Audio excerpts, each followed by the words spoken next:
Hello, hello, hello. Magandang umaga sa lahat. Ako po si Uncle Harmy na isa sa mga Bigo host.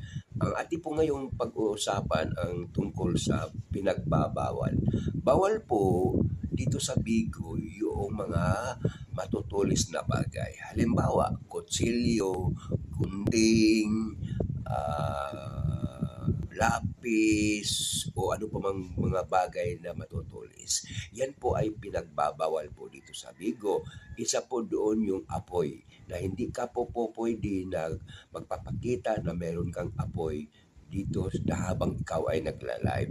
At maging sa paghuhubad na tinutukoy. Marami po kasing nagla-live na sinasamahan sa paghuhubad, pinapakita yung likod, pinapakita yung mga masisila na bagay, ay hindi po yan pwede dito.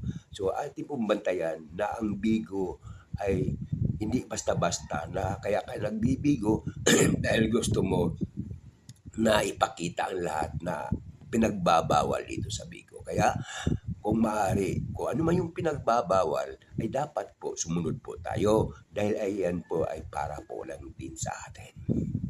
Okay, no? So, tandaan po natin kung ano yung pinagbabawal dito sa Bigo Live at habang ikaw ay nagla-live na tandaan po natin na hindi lahat ng oras, lahat ng gusto natin ay gusto natin at matutupad. Hindi po. Kailangan ito ay kung ano yung mga pinagbabawal, tandaan po natin. Ayan po ay hindi po pwede na gawin natin yung gusto natin. Kapag ulitin ko po yung bawal ha, bawal ang mga matutulis na bagay, bawal ang apoy, at bawal ang naghuhubad sa harap ng kamera habang ikaw ay nagla-live. So tandaan po natin, ang pinagbabawal ay ating pong sundin dahil yan ay hindi po pwede habang ikaw ay nagla-live. Salamat!